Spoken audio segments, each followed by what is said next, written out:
지금 미국 실리콘밸리에 충격 사건이 터졌습니다. 불과 8년 전 3명으로 시작한 한국의 작은 연구팀이 초당 512조 연산을 처리하는 AI 반도체로 미국의 6조 원 시스템을 무너뜨렸는데요. 하지만 충격적인 사실은 이 팀이 곰팡이 핀 연구실과 중고 GPU 6장으로만 시작했다는 겁니다. 세계 최강 미국과 무명 한국 스타트업의 정면 대결, 승자는 누구였을까요? 그리고 이 싸움 한가운데서 미국 CTO 마이클은 어떤 선택을 하게 될까요? 본격적인 이야기 전에 좋아요, 구독 눌러주시면 저희에게 큰 격려가 됩니다. 그리고 이 이야기에 대한 의견을 댓글로 공유해 주세요. 안녕하세요. 저는 마이클 로웰입니다. 2025년 3월 15일 오전 11시 47분. 손에 들린 브라질산 원두커피 온도는 정확히 72도였습니다. 맨해튼 47층 최고급 사무실에서 월스트리트 전경을 내려다보며 여유를 만끽하고 있었죠.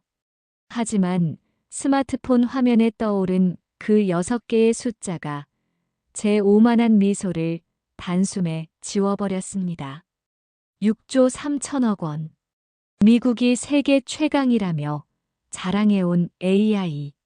반도체 시스템이 한국의 조그만 스타트업에게 처참하게 무릎을 꿇었다는 뉴스였거든요.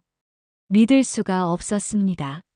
하버드와 MIT를 석권한 저였어요. 지난 20년간 아시아는 영원한 2등이라며 공개석상에서 한국 기술을 깔보고 다녔거든요. 삼성도 LG도 결국 미국 기술을 베낀 아류작이라고 비웃었죠. 그런데 지금 제 눈앞의 현실은 정반대였습니다. 한국 이름도 생소한 벤처기업이 만든 손바닥만한 칩이 우리 자랑스러운 6조 원짜리 시스템을 완전히 박살내버렸다는 게 아니겠어요. 연산 속도는 무려 47배, 전력 효율은 70%나 앞선다는 충격적인 수치였습니다. 제 손이 덜덜 떨리기 시작했어요. 이럴 리가 없어. 분명 측정 오류야. 하지만 속마음 깊숙한 곳에서는 알고 있었습니다. 이게 현실이라는 걸 말이에요. 사무실 문이 벌컥 열리며 비서 에밀리가 뛰어들어왔습니다. 로웰 CTO님, 대변인실에서 긴급 연락 왔어요. CNN과 폭스뉴스에서 인터뷰 요청이 쇄도하고 있답니다. 우리 주가가 3시간 만에 22% 폭락했거든요. 머리가 하얗게 변했어요. 평생 쌓아온 명성이 한순간에 무너지는 소리가 들리는 듯 했습니다. 이사회실로 향하는 복도가 지옥으로 가는 길처럼 느껴졌죠. 27층 회의실 문을 열자 12명의 백인 중역들 얼굴이 모두 불그락푸르락해 있었어요. 그들의 눈빛에서 분노와 굴욕감이 뚜렷이 보였습니다. 회장 윌리엄 스톤이 주먹을 탁자에 내리쳤어요. 마이클, 이게 무슨 망신인가? 미국 기술의 자존심이 동양의 좁쌀나라한테 무너졌단 말이야? 제 목소리가 떨렸습니다. 회장님, 아직 정확한 검증이. 검증은 무슨? 전 세계 언론이 난리야. 실리콘밸리의 제왕이 한국 벤처한테 KO 당했다고 떠들어대고 있어. 그 순간 제 자존심이 산산조각 났어요. 평생 미국이 최고다라며 살아온 모든 믿음이 흔들렸습니다. 48시간 안에 서울로 가겠습니다. 제 입에서 나온 말이었어요. 스스로도 놀랄 정도로 절망적인 목소리였죠. 서울로? 뭐하러? 항복하러 가나? 아닙니다. 이게 운 좋은 사고인지 아니면 정말로 우리가 놓친 기술혁명인지 직접 확인하러 갑니다. 회의실이 쥐죽은 듯 조용해졌어요. 그때 제 머릿속에 아버지 말씀이 떠올랐습니다. 전직 국방장관이셨던 아버지는 늘 말씀하셨거든요. 미국이 다른 나라, 특히 아시아 놈들한테 고개 숙이는 날엔 로엘 가문은 끝장이다. 하지만 지금 상황은 이미 그 끝장 직전이었어요. 이건 단순한 기술 경쟁이 아닙니다. 미국의 명예가 걸린 문제예요. 저는 가서 그들이 어떤 수작을 부렸는지 반드시 밝혀내겠습니다. 마지막 허세였죠. 그날 밤 인천공항행 1등석을 예약했습니다. 평생 미국 밖을 나가본 적 없는 제가 그것도 한국이라는 땅으로 가야 한다는 현실이 치욕스러웠어요.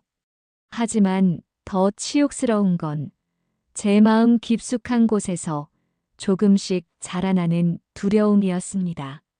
14시간의 비행시간 동안 창밖을 바라보며 생각했어요.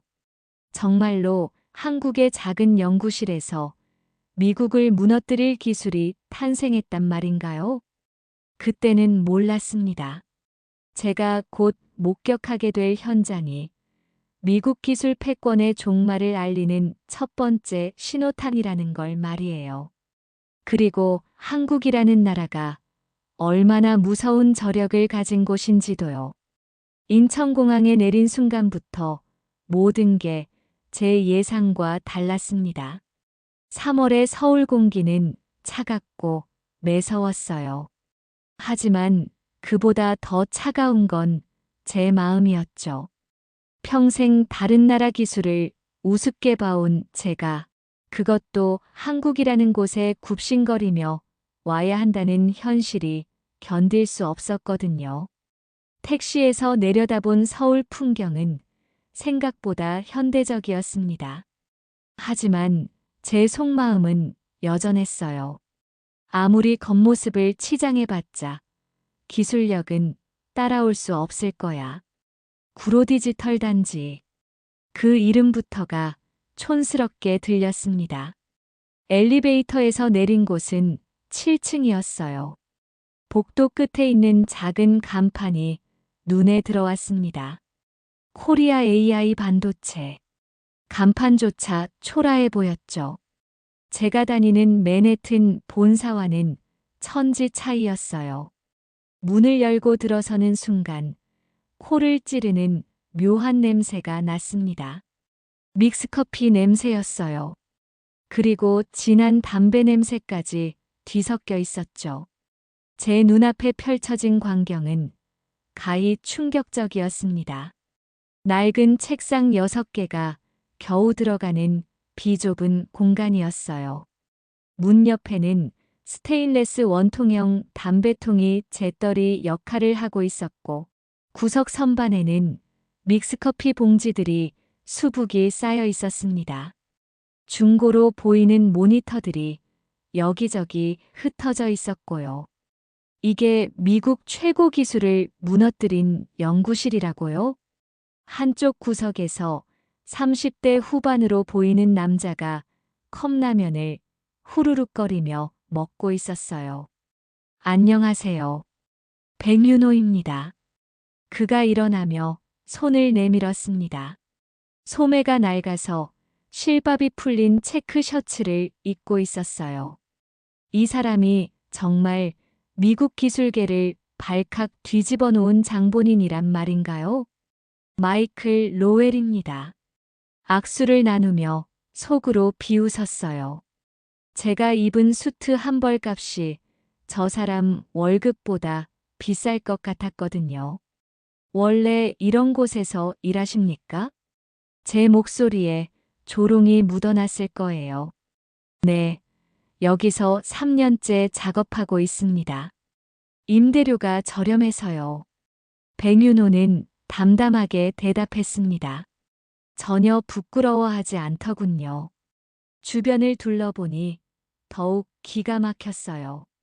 중고 GPU 6장이 판지 위에 덩그러니 놓여 있었고 전선들이 거미줄처럼 얽혀 있었습니다. 이게 세계를 바꿀 기술이라고요? 제 집 서재에 있는 노트북이 더 고급스러워 보였어요. 이게 정말 우리 시스템을 이긴 장비라고 하십니까? 제가 손가락으로 가리키며 물었습니다. 네, 맞습니다. 믿을 수가 없군요. 이런 고물들로 어떻게 6조 원짜리 시스템을 이길 수 있다는 겁니까? 그때 백윤호 옆에 있던 20대 연구원이 입을 열었어요. 보여드릴까요? 키보드를 두들기기 시작했습니다. 낡은 모니터에 복잡한 수치들이 떠오르더군요. 그리고 놀라운 일이 벌어졌어요. 전력 소모량을 보세요. 우리 칩은 기존 대비 68% 절약됩니다. 연산 속도는 47배 빠르고요. 숫자들이 실시간으로 변하고 있었어요. 믿기지 않았지만 데이터는 거짓말하지 않았습니다. 이게 정말입니까? 네. 그리고 이거 보세요. 또 다른 화면이 떠올랐습니다. 발열량은 기존의 15%밖에 안 됩니다. 쿨링 시스템도 거의 필요 없어요. 제 다리가 휘청거렸어요. 이런 초라한 환경에서 정말로 혁신이 일어나고 있다는 말인가요? 어떻게 이런 일이 가능합니까? 현장이 답을 가르쳐 줬습니다. 백윤호가 조용히 말했어요. 현장이요? 네. 실제 공장에서, 실제 생산 라인에서 필요한 게 뭔지 직접 보고 배웠습니다. 책상에서 만든 이론이 아니라 현장의 목소리를 들었어요. 그 순간 제가 뭔가 놓치고 있었다는 생각이 들었습니다. 하지만 인정하고 싶지 않았어요. 그래도 이런 열악한 환경에서 환경이 열악하다고 아이디어까지 열악한 건 아닙니다. 젊은 연구원이 말했어요. 우리는 컵라면으로 배를 채우고 중고 장비로 꿈을 키웠습니다. 그리고 결국 해냈어요. 제 가슴이 뜨끔했습니다. 이들의 눈빛에서 뭔가 다른 걸 보았거든요. 돈이나 명예가 아닌 순수한 열정 같은 것 말이에요. 하지만 여전히 받아들이기 어려웠습니다. 그렇다고 해도 미국 기술력을 넘어선다는 건 로엘 씨, 백윤호가 제 말을 끊었어요. 내일 포스코 제철소에 같이 가시죠. 우리 칩이 실제로 어떻게 작동하는지 보여드리겠습니다. 제 자존심이 무너져 내리는 소리가 들렸어요. 하지만 동시에 궁금했습니다. 이 초라한 곳에서 정말로 기적이 일어나고 있는 건가요? 다음 날 아침 7시 포항으로 향하는 KTX에 몸을 맡겼습니다. 시속 300km로 달리는 기차 안에서 창밖 풍경을 바라보며 생각했어요. 한국의 기차 기술도 생각보다 인상적이더군요. 하지만 여전히 제 마음속에는 의심이 가득했습니다. 어제 본 그 초라한 연구실에서 정말로 기적이 일어날 수 있을까요? 이 시간 30분 후 포스코 포항제철소 정문 앞에 섰습니다. 그 순간 제 입이 벌어졌어요. 끝없이 펼쳐진 공장 단지의 규모가 상상을 초월했거든요. 높이 150m가 넘는 고로들이 하늘을 찌를 듯 솟아 있었고 곳곳에서 하얀 수증기가 구름처럼 피어올랐습니다.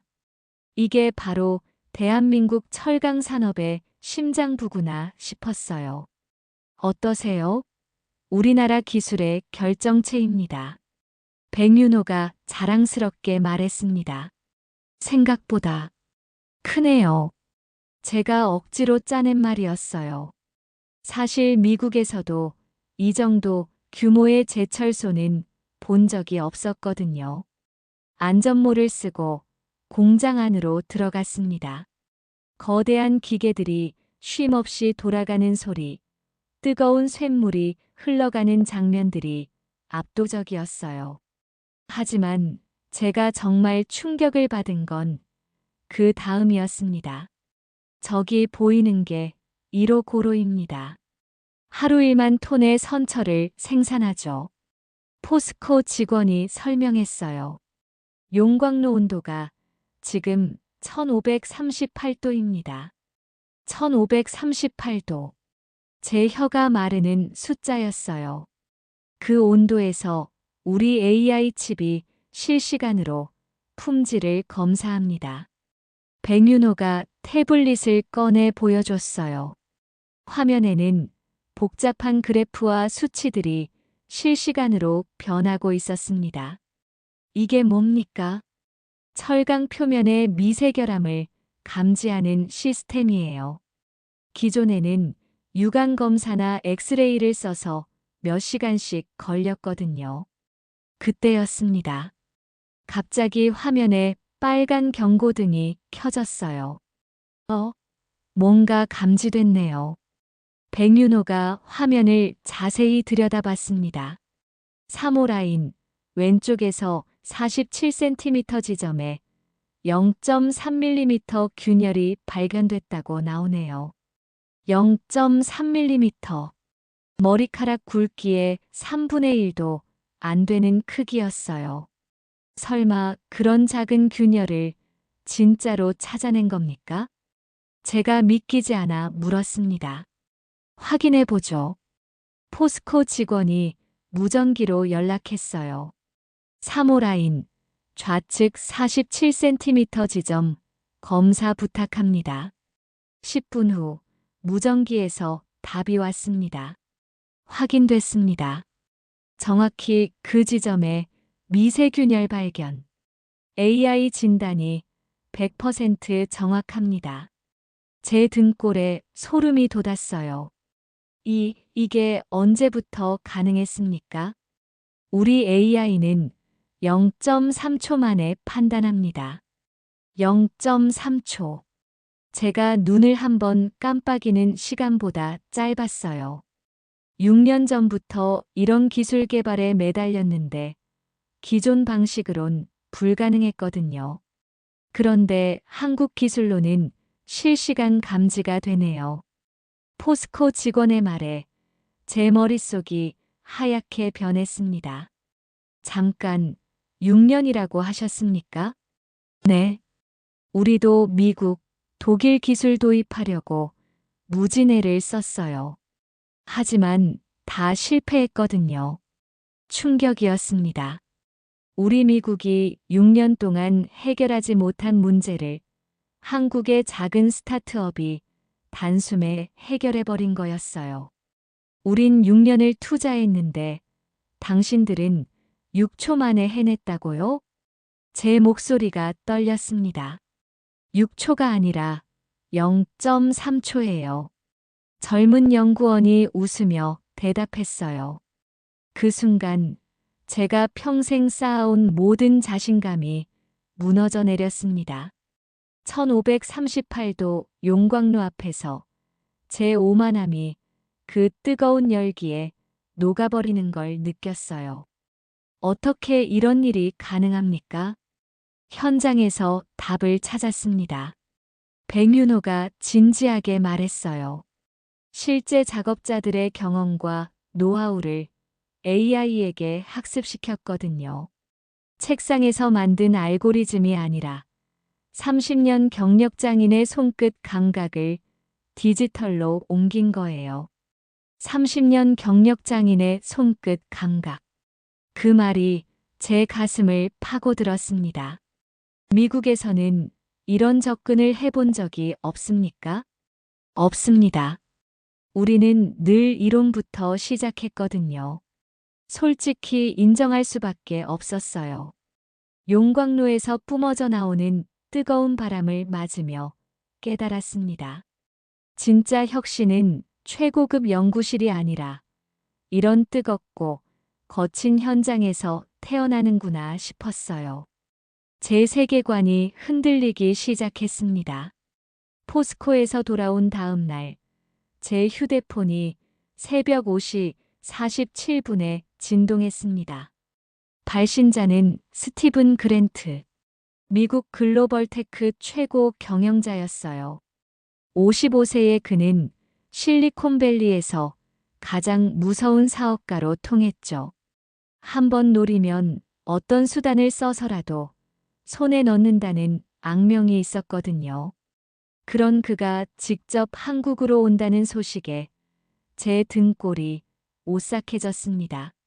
마이클, 48시간 안에 그 한국 놈들을 데리고 협상 테이블에 앉아라.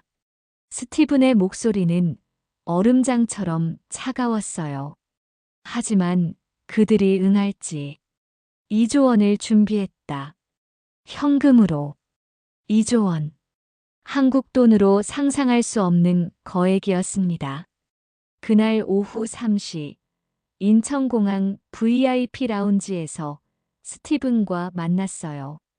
그는 20명의 수행원을 대동하고 있었습니다. 변호사, 회계사, 투자 전문가들로 이루어진 완벽한 인수합병 팀이었죠. 한국의 그 기술, 반드시 우리 것으로 만들어야 한다. 스티븐이 단호하게 말했어요. 돈으로 안 되면 다른 방법을 쓸 수도 있다는 걸 그들이 알게 해라. 협박이었습니다. 제 가슴이 답답해졌어요. 다음 날 코리아 AI 반도체 사무실에 스티븐과 함께 나타났습니다. 여전히 믹스커피 냄새가 나는 그 좁은 공간에서 역사상 가장 큰 인수 제안이 이루어지려 하고 있었어요. 안녕하십니까? 스티븐 그랜트입니다. 그는 완벽한 미소를 지으며 백윤호에게 손을 내밀었어요. 하지만 그 눈빛은 차갑기 그지없었죠. 백윤호입니다. 어서 오세요. 백윤호는 평소처럼 담담했습니다. 단도직입적으로 말하겠습니다. 당신들의 기술을 사고 싶습니다. 스티븐이 서류 가방에서 계약서를 꺼냈어요. 2조 3천억 원입니다. 현금으로 즉시 지급 가능합니다. 그 순간 사무실이 조용해졌습니다. 젊은 연구원들의 얼굴에 당황스러운 표정이 스쳤어요. 평생 벌어도 만질 수 없는 돈이었거든요. 조건은 간단합니다. 기술 이전과 함께 핵심 인력 전체가 미국으로 와주시면 됩니다. 미국으로요? 백윤호가 물었어요. 그렇습니다. 실리콘밸리에서 최고의 대우를 해드리겠습니다. 연봉만 해도 지금의 50배는 받으실 겁니다. 연봉 50배. 정말 거절하기 어려운 조건이었어요. 제가 지켜본 바로는 연구원들 사이에서 흔들림이 시작되고 있었습니다. 서로 눈빛을 주고받으며 고민하는 게 보였어요. 하루 시간을 주시겠습니까? 백윤호가 말했습니다. 물론입니다. 하지만 이런 기회는 다시 오지 않습니다. 스티븐이 위협적으로 덧붙였어요. 그날 밤 연구실에는 밤늦도록 불이 켜져 있었습니다. 제가 몰래 들여다보니 팀원들이 격렬하게 토론하고 있었어요. 2조 원이면 우리 가족들 평생 걱정 없이 살 수 있어. 한 연구원이 말했습니다. 하지만 우리가 꿈꿨던 건 돈이 아니잖아. 다른 연구원이 반박했어요. 미국으로 가면 우리 기술이 독점당할 거야. 그럼 한국 중소기업들은 어쩌고? 그래도 현실적으로 생각해봐. 언제까지 컵라면 먹으며 이런 열악한 환경에서 버틸 거야? 밤새도록 이어진 토론이었습니다. 다음 날 오전, 백윤호가 스티븐 앞에 섰어요. 그의 얼굴에는 확고한 결의가 서려 있었습니다. 결정하셨습니까? 스티븐이 자신만만하게 물었어요. 네, 결정했습니다. 백윤호가 깊게 숨을 들이쉬었어요. 거절합니다. 스티븐의 얼굴이 순간 일그러졌습니다. 뭐라고요? 돈은 유혹일 뿐입니다. 우리가 지키려는 건 사람입니다. 백윤호의 목소리는 단호했어요. 우리 기술이 독점당해서 일부 대기업만 배불리는 걸 원하지 않습니다. 모든 사람이 혜택받을 수 있는 오픈소스로 만들 겁니다. 오픈소스. 그 말이 스티븐을 완전히 분노하게 만들었어요. 미쳤군. 2조 원을 거절한다고. 우리는 미치지 않았습니다. 오히려 정신이 말똥말똥합니다. 젊은 연구원이 당당하게 말했어요. 한국에서 태어난 기술로 전 세계 사람들을 돕고 싶습니다. 그게 우리 꿈이거든요. 그 순간 제 가슴이 뭉클해졌습니다. 이들이 거절한 건 단순한 돈이 아니었어요. 미국식 독점 시스템 전체를 거부한 거였거든요. 스티븐이 벌떡 일어섰습니다. 후회하게 될 겁니다. 우리가 원하는 걸 못 가지면 아무도 가질 수 없게 만드는 게 미국식입니다. 협박이었어요. 하지만 백윤호는 미동도 하지 않았습니다. 그렇게 하세요. 우리는 준비가 돼 있습니다. 스티븐이 문을 박차고 나가며 소리쳤어요. 전쟁이다. 그 순간 저는 깨달았습니다. 진짜 싸움은 이제부터 시작이라는 걸 말이에요. 스티븐의 협박이 현실이 되는 데는 일주일도 걸리지 않았습니다. 3월 28일 오전 9시 15분, 삼성전자 화성 캠퍼스 정문 앞에서 전대미문의 AI 반도체 대결이 시작됐어요. 한쪽에는 백윤호와 한국팀, 다른 쪽에는 중국 최대 기업, 바이두에서 파견된 12명의 정예 연구진이 서 있었습니다. 스티븐이 뒤에서 조종한 한판 승부였죠. 로엘 씨, 오늘 결판을 내겠습니다. 중국팀 리더 리웨이밍이 제게 다가왔어요. 베이징대 출신의 MIT 박사까지 받은 천재였거든요. 그의 눈빛에서 승부욕이 활활 타오르고 있었습니다. 중국이 진정한 AI 강국임을 증명해드리죠. 자신만만한 표정이었어요. 뒤에는 최신형 서버 10대와 고성능 GPU 50장이 트럭에서 내려지고 있었습니다. 대충 봐도 10억 원어치는 넘어 보이는 장비들이었어요. 반면 한국팀은 여전히 그 허름한 중고 장비들을 가져왔습니다. 외관상으로는 압도적으로 불리해 보였죠. 삼성전자 임원들이 지켜보는 가운데 대결 조건이 발표됐습니다. 반도체 생산 라인에서 실시간 불량품 예측 정확도를 겨룹니다. 30분간 진행하며 실제 생산되는 칩 10만 개를 대상으로 합니다. 삼성 부사장이 설명했어요. 기존 검사법으로는 3시간 후에나 결과를 알 수 있었지만 여러분의 AI가 실시간으로 예측할 수 있는지 검증하겠습니다. 긴장감이 대결장을 감쌌습니다. 중국팀이 먼저 시작했어요. 리웨이밍이 자신 있게 키보드를 두들겼습니다. 우리 시스템은 3천억 개의 매개 변수를 가진 최신 딥러닝 모델입니다. 거대한 서버들이 윙윙거리며 돌아가기 시작했어요. 5분 후 첫 번째 결과가 나왔습니다. 예측 정확도 91.7%입니다. 나쁘지 않은 수치였어요. 10분 후에는 93.4%로 올라갔습니다.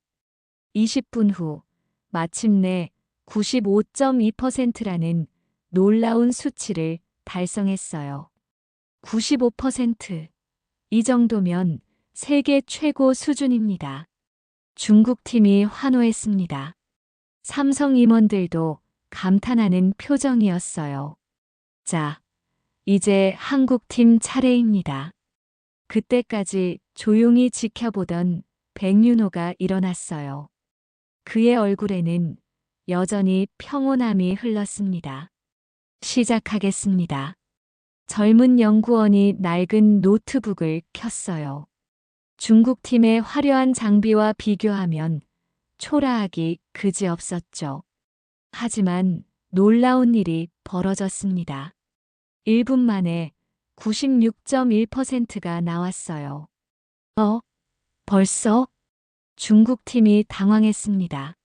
3분 후 97.8%로 뛰어올랐어요. 5분 후엔 98.9%였습니다. 그리고 마침내 10분 만에 99.5%라는 믿기 어려운 수치가 화면에 떠올랐어요. 99.5%? 이게 정말입니까? 삼성 부사장이 믿기지 않는다는 표정으로 물었습니다. 네, 정확합니다. 백윤호가 담담하게 답했어요. 하지만 더 중요한 건 속도입니다. 그가 다른 모니터를 가리켰어요. 실시간 예측입니다. 지금 이 순간 생산되는 칩의 불량 여부를 즉시 알 수 있어요. 화면에는 생산 라인의 실시간 영상과 함께 빨간색, 녹색 표시가 번쩍번쩍 나타나고 있었습니다. 저 빨간 불이 켜진 칩들이 불량품이라는 뜻입니까? 네, 정확히 3초 후에 확인해 보시면 됩니다. 정말로 3초 후 해당 칩들이 검사 장비에 걸려 제외됐어요. 대박이다. 삼성 직원이 감탄했습니다. 중국팀 리더 리웨이밍의 얼굴이 사색이 됐어요. 이건 불가능한 일입니다. 우리는 3시간 전 데이터로 예측했는데 예측은 3시간 전이 아니라 지금 여기서 증명하는 겁니다. 백윤호가 조용히 말했어요. 그 순간 중국팀의 자신감이 완전히 무너져 내렸습니다. 어떻게 이런 일이 가능합니까? 우리 장비가 50배나 비싼데. 장비가 아니라 아이디어의 문제입니다. 젊은 연구원이 설명했어요. 우리는 현장 데이터를 실시간으로 학습하는 시스템을 만들었거든요. 과거 데이터에 의존하지 않고 지금 이 순간의 변화를 감지해서 즉시 반영합니다. 그런 기술이 가능합니까? 한국에서는 가능합니다. 백윤호의 대답에 제 가슴이 뜨거워졌어요. 최종 결과가 발표됐습니다. 중국팀 95.2%, 한국팀 99.5%. 승자는 한국팀입니다. 박수가 터져 나왔어요. 하지만 진짜 악권은 그 다음이었습니다. 그런데 한국팀의 전력 소모량을 보십시오. 삼성 엔지니어가 놀란 목소리로 말했어요. 중국팀의 12분의 1밖에 안 됩니다. 이건 혁신이 아니라 혁명입니다. 전력 소모량까지 압도적으로 앞섰던 거예요. 리웨이밍이 고개를 푹 숙였습니다. 완패입니다. 한국 기술을 인정합니다. 그 순간 제 마음속에서도 뭔가 무너져 내렸어요. 미국이 최고라고 믿어왔던 모든 편견 말이에요. 백윤호 씨, 제가 다가가서 말했습니다. 정말 대단합니다. 제가 틀렸어요. 로엘 씨도 이제 우리 팀입니다. 백윤호가 웃으며 제 어깨를 두드렸어요. 그날 저녁 삼성전자에서 정식 계약서에 사인했습니다. 한국의 작은 스타트업이 글로벌 대기업의 파트너가 되는 역사적인 순간이었어요. 승부는 끝났지만 진짜 도전은 이제부터였습니다. 2025년 4월 15일 오전 10시 30분 뉴욕 UN 본부 총회장에 발을 들여놓는 순간부터 제 심장이 쿵쾅거렸습니다. 193개국 대표들이 모인 그 거대한 홀에서 인류 역사상 최초로 AI 반도체 국제 표준을 정하는 투표가 진행되려 하고 있었어요. 제가 평생 꿈꿔왔던 무대였지만 지금은 완전히 다른 마음으로 그 자리에 서 있었습니다. 오늘 우리는 인공지능 반도체의 미래를 결정합니다. 의장이 엄숙하게 선언했어요. 왼쪽에는 미국 대표단 47명이 앉아 있었습니다. 그들의 눈빛에는 여전히 자신감이 넘쳤어요. 설마 미국을 제치고 다른 나라 기술이 채택될 리는 없다는 확신이 보였거든요. 오른쪽 구석, 겨우 7명으로 구성된 한국 대표단이 조용히 자리하고 있었습니다. 백윤호도 그 자리에 있었어요. 평소처럼 담담한 표정이었지만 그의 손이 살짝 떨리는 걸 놓치지 않았습니다. 먼저 미국 측 제안을 검토하겠습니다. 스크린에 미국 기술의 성능 데이터가 떠올랐어요. 나쁘지 않은 수치들이었습니다. 연산 속도, 전력 효율, 안정성 모든 면에서 기존 대비 30-50% 향상된 결과였어요.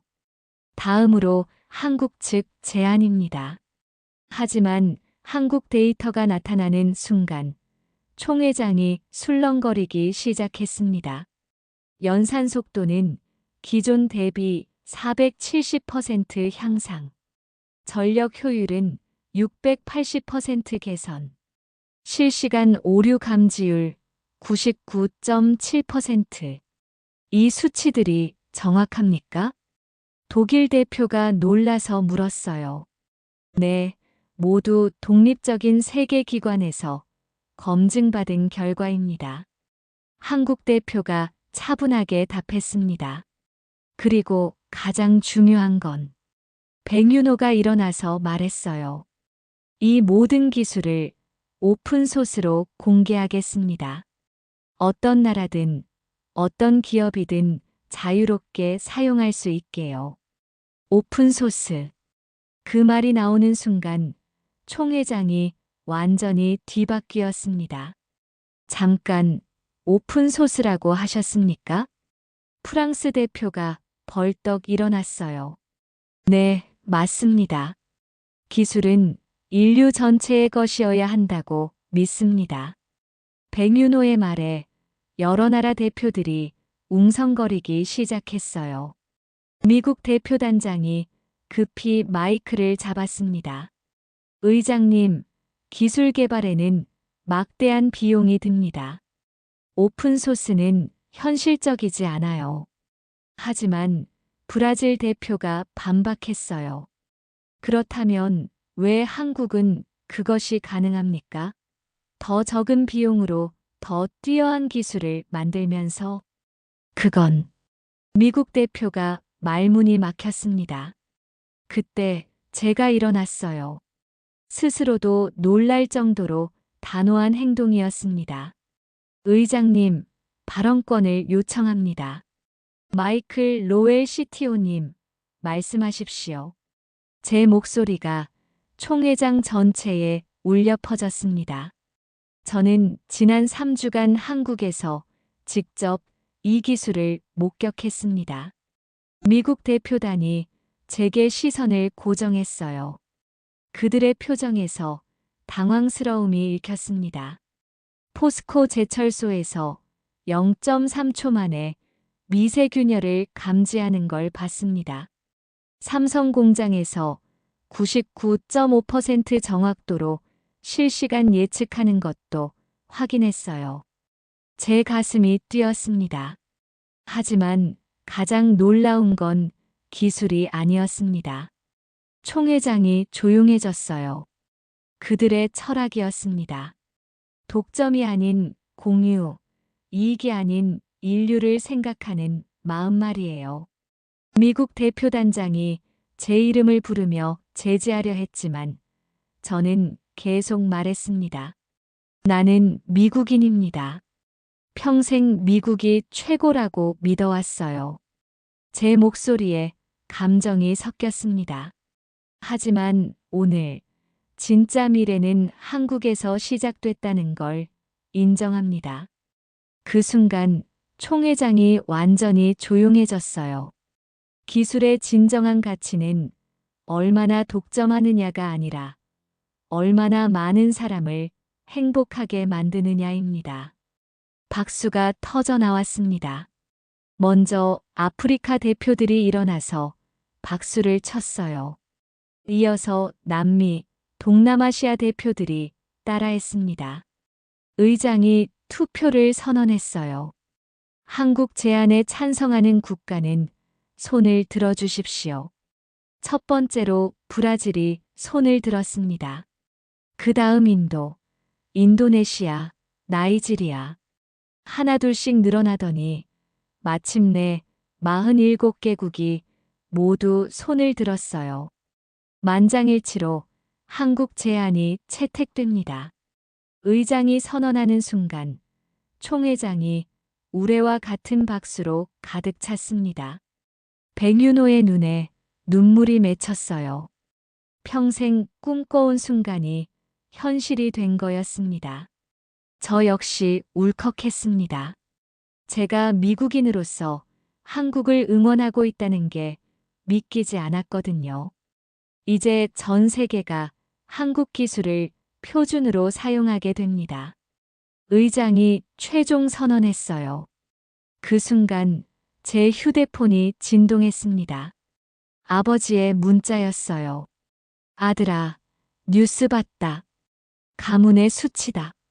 하지만 저는 전혀 부끄럽지 않았습니다. 오히려 자랑스러웠어요. 진정한 승리는 남을 무너뜨리는 게 아니라 모든 사람을 끌어올리는 것이었거든요. 그리고 그걸 한국이 보여준 거였습니다. 인류의 미래가 바뀌는 역사적인 하루였어요. 유엔에서 돌아온 지 사흘 후인 4월 18일 오후 2시 구로 디지털 단지 그 작은 연구실에 역사가 찾아왔습니다. 대통령님이 오신다고요? 백윤호가 믿기지 않는다는 표정으로 물었어요. 청와대 비서실장이 직접 전화를 걸어온 거였습니다. 네, 오늘 오후 4시에 현장 방문하십니다. 전 세계가 주목하는 기술을 직접 보고 싶다고 하시네요. 제 가슴이 두근거렸습니다. 미국에서는 대통령이 이런 작은 스타트업을 방문한다는 건 상상도 할 수 없는 일이었거든요. 연구실이 갑자기 분주해졌어요. 30평도 안 되는 좁은 공간을 청소하고 어수선했던 전선들을 정리했습니다. 하지만 여전히 믹스커피 냄새와 담배 냄새는 어쩔 수 없었어요. 이렇게 초라한 곳에 대통령님이 정말 오실까요? 젊은 연구원이 걱정스럽게 말했습니다. 초라하다니요. 여기서 세상을 바꾼 기술이 태어났는데 백윤호가 자부심 가득한 목소리로 답했어요. 오후 4시 정각 경호 차량들이 건물 앞에 멈췄습니다. 이재명 대통령이 수행원들과 함께 엘리베이터에서 내렸어요. 생각보다 소탈한 모습이었습니다. 안녕하세요. 백윤호 대표님이시죠? 대통령이 먼저 손을 내밀었어요. 예, 대통령님. 이런 좁은 곳까지 와주셔서 감사합니다. 좁다니요. 여기서 대한민국의 미래가 만들어졌는데요. 대통령의 첫 마디부터 감동이었습니다. 연구실을 둘러보시며 하나하나 자세히 살펴보셨어요. 중고 GPU들, 낡은 모니터들, 구석의 믹스커피 봉지들까지. 이런 환경에서 세계 1등 기술을 만들어내셨군요. 부족한 환경이지만 꿈만큼은 크게 가졌습니다. 백윤호가 겸손하게 대답했어요. 부족하다니요. 가장 소중한 것들이 다 있지 않습니까? 대통령이 팀원들을 바라보며 말씀하셨어요. 열정, 실력, 그리고 나눔의 정신까지. 이보다 더 풍요로운 곳이 어디 있겠습니까? 그때 대통령이 제게 시선을 돌렸습니다. 혹시 미국에서 오신 분이시죠? 유엔에서 우리를 도와주셨다고 들었습니다. 네, 마이켈 로웰입니다. 고맙습니다. 외국인이 우리 기술을 인정해 주시고 응원까지 해 주시니 제가 더 감사합니다. 진짜 혁신이 뭔지 배웠거든요. 대통령이 깊이 고개를 끄덕이셨어요. 백 대표님, 실제 기술이 어떻게 작동하는지 보여주실 수 있나요? 물론입니다. 백윤호가 노트북을 켜고 실시간 모니터링 화면을 보여드렸어요. 전국 각지의 공장들에서 AI가 실시간으로 작업하는 모습이 나타났습니다. 지금 부산 조선소에서 용접 품질을 검사하고 있고요. 울산 화학공장에서는 안전사고를 예방하고 있습니다. 실시간으로 전국을 모니터링한다는 말씀인가요? 네, 맞습니다. 그리고 이 기술을 전 세계 모든 나라가 무료로 사용할 수 있어요. 대통령의 눈에서 감동이 흘러나왔습니다. 정말 대단합니다. 기술도 대단하지만 그보다 더 대단한 건 여러분의 마음입니다. 그때 대통령이 중요한 발표를 하셨어요. 오늘 이 자리에서 공식 발표하겠습니다. 모든 사람의 시선이 집중됐어요. 코리아 AI 반도체를 국가 중점 프로젝트로 지정합니다. 향후 5년간 1조 원을 투입해서 전폭 지원하겠습니다. 1조 원. 상상도 못했던 규모였어요. 하지만 조건이 있습니다. 잠시 긴장감이 돌았습니다. 지금처럼 모든 기술을 오픈소스로 공개해 주십시오. 그래야 진정한 대한민국 기술이라고 할 수 있습니다. 백윤호의 눈에 눈물이 고였어요. 물론입니다, 대통령님. 그게 저희 꿈이었거든요. 좋습니다. 그럼 이제 대한민국이 표준이 됩니다. 대통령의 선언에 연구실 전체가 뜨거운 감동에 휩싸였어요. 여기 있는 모든 분들이 자랑스럽습니다. 대기업도 아니고 화려한 연구소도 아닌 이런 작은 공간에서 세상을 바꿨으니까요. 대통령이 한 명 한 명과 악수를 나누셨어요. 앞으로 전 세계 사람들이 한국 기술의 혜택을 받게 될 겁니다. 그 자부심을 가지고 계속 정진해 주십시오. 마지막으로 제게도 악수를 청하셨어요. 로엘 씨도 이제 우리 팀이시죠? 한국에서 계속 함께 해주세요. 영광입니다, 대통령님. 정말 영광이었어요. 미국 CTO였던 제가 한국 대통령에게 인정받다니. 대통령이 떠나신 후 연구실이 조용해졌어요. 하지만 모든 사람의 가슴에는 뜨거운 무언가가 타오르고 있었습니다. 이제 정말 시작입니다. 백윤호가 창밖을 바라보며 말했어요. 전 세계가 우리를 기다리고 있어요. 그날 밤, 제가 미국 가족들에게 전화를 걸었습니다. 한국에서 계속 살 것 같다. 아내가 놀라며 물었어요. 정말? 왜? 여기서 진짜 미래를 만들고 있거든. 창밖으로 서울의 야경이 반짝이고 있었어요. 그 불빛들이 전 세계로 퍼져나갈 희망의 빛처럼 보였습니다. 3개월 후인 2025년 7월 20일, 저는 파란색 작업복을 입고 현대제철 공장 라인에 서 있었습니다. MIT 박사학위증을 벽에 걸어놓고 양복 입고 회의실에서 보내던 나날들이 이제는 꿈만 같았어요. 손에는 안전장갑을 끼고 머리에는 노란색 안전모를 쓴 채 말이죠. 로엘 씨, 이쪽으로 오세요. 30년 경력의 김철수 반장님이 저를 부르셨어요. 그분은 제가 만난 사람 중 가장 겸손하면서도 가장 똑똑한 분이었습니다. 오늘은 용접부 품질 검사를 배워보시죠. 네, 잘 부탁드립니다. 예전 같으면 제가 왜 이런 걸 배워야 하죠? 라고 했을 거예요. 하지만 지금은 달랐습니다. 진짜 지혜는 현장에 있다는 걸 깨달았거든요.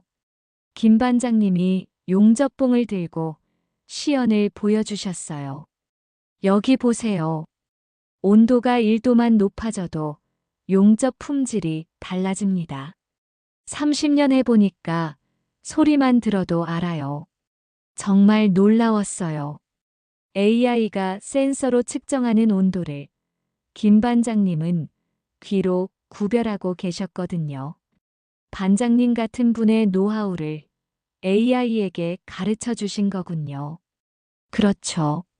우리가 평생 몸으로 익힌 걸 컴퓨터한테 알려준 거예요. 그때 백윤호가 다가왔습니다. 로엘 씨, 어떠세요? 현장 생활이 매일이 배움의 연속입니다. 정말 그랬어요. 책에서는 절대 배울 수 없는 것들을 현장에서 하루하루 익혀가고 있었거든요. 처음엔 많이 힘드셨죠? 젊은 연구원이 웃으며 물었어요. 네, 첫 주에는 정말. 3개월 전 첫 출근 때가 떠올랐습니다. 작업복 입는 것도 서툴렀고 공장 기계 소리에 깜짝깜짝 놀랐었어요.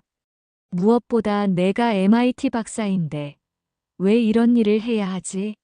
라는 생각이 계속 들었었거든요. 하지만 일주일이 지나면서 바뀌기 시작했어요. 현장 노동자들의 지혜로움을 보게 됐거든요. 그분들은 학위는 없어도 수십 년 경험으로 쌓은 직감과 기술이 있었습니다. 반장님, 제가 AI 알고리즘에서 놓친 부분이 뭔지 알 것 같아요. 뭔가요? 온도뿐만 아니라 습도, 바람의 방향, 심지어 작업자의 컨디션까지 모든 게 품질에 영향을 미치는군요. 맞아요. 그게 바로 현장이에요. 김 반장님이 환하게 웃으셨어요. 그 순간 깨달았습니다. 진짜 혁신은 실험실에서 나오는 게 아니라 이런 땀 흘리는 현장에서 나온다는 걸 말이에요. 점심시간에 공장 식당에서 김치찌개를 먹으며 동료들과 이야기를 나눴어요. 로엘 씨는 정말 다른 외국인 같아요. 어떤 면에서요? 우리를 동등하게 대해주시잖아요. 보통 외국 사람들은 우리를 무시하거든요. 그 말이 제 가슴에 꽂혔습니다. 저야말로 여러분께 배우는 입장인걸요. 그런 마음가짐이 좋으신 거죠. 오후에는 신입사원 교육에 참여했어요. 제가 강사로 나선 거였습니다. 여러분, 제가 MIT에서 박사학위를 받을 때는 몰랐던 게 있어요.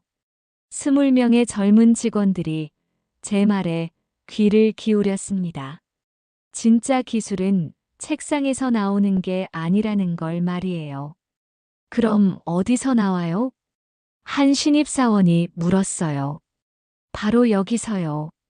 여러분이 매일 흘리는 땀에서 나옵니다. 제 목소리에 확신이 담겼어요. 책상 위의 혁신은 오래가지 못합니다. 현장의 땀에서 태어난 기술만이 역사를 바꿔요. 박수가 터져 나왔습니다. 그날 저녁 야간 근무를 마치고 나오는 길에 백윤호와 마주쳤어요. 로엘 씨, 정말 많이 변하셨네요. 어떤 면에서요? 처음 왔을 때는 솔직히 오만해 보였거든요. 맞는 말이었어요. 지금은 정말 겸손해지셨어요. 그리고 현장 사람들을 진심으로 존중하시고요. 현장에서 진짜 스승들을 만났거든요. 그때 김 반장님이 다가오셨습니다. 로엘 씨, 내일 전체 직원 사진 찍는데요. 같이 찍으시겠어요? 물론이죠. 다음 날 오후 공장 마당에 200명의 직원들이 모였습니다. 저도 그 한가운데 서 있었어요. 파란 작업복을 입고 안전모를 쓴 채로 말이에요. 사진기 셔터가 눌러지는 순간 제 마음이 뜨거워졌습니다. MIT에서 받은 어떤 상보다 하버드 졸업식보다 더 자랑스러운 순간이었어요. 그 사진은 SNS를 통해 전 세계로 퍼져나갔습니다. 미국 MIT 박사 출신 CTO가 한국 공장에서 노동자들과 함께 오만했던 미국 엘리트가 현장에서 찾은 진짜 혁신. 전 세계 언론이 주목했어요. 몇 주 후 그 사진을 본 전 세계 젊은이들이 한국을 찾아오기 시작했습니다. 독일, 프랑스, 브라질에서 온 공학도들이 한국의 현장에서 배우고 싶다고 했어요. 한국 모델이 전 세계의 새로운 표준이 된 거였습니다. 어느 날 저녁 공장 옥상에서 서울 야경을 바라보며 생각했어요. 3개월 전만 해도 한국을 무시했던 제가 이제는 이 나라에서 제 인생의 의미를 찾고 있다는 게 믿기지 않았습니다. 휴대폰을 꺼내 아내에게 메시지를 보냈어요. 여보, 나 한국에서 진짜 행복해. 평생 중에 지금이 가장 보람 있어. 답장이 왔습니다. 알아요. 당신 목소리가 완전히 달라졌어요. 살아있는 소리가 나요. 그날 밤, 김 반장님과 야식을 먹으며 나눈 대화가 잊히지 않습니다. 로엘 씨, 고국이 그립지 않으세요? 반장님, 이제 여기가 제 고향입니다. 진심이었어요. 여기서 진짜 제 자신을 찾았거든요. 별이 총총한 하늘 아래 두 사람이 조용히 맥주를 마시며 내일을 꿈꾸고 있었습니다. 기술의 미래는 거대한 실험실이 아니라 이런 소박한 현장에서 만들어지고 있었어요. 끝까지 함께 해주신 마음, 저희는 잊지 않고 간직하겠습니다. 여러분의 구독과 좋아요, 그리고 남겨주신 소중한 의견 하나하나가 모여 세상의 모든 감동의 다음 이야기를 만들어갑니다. 늘 감사드립니다.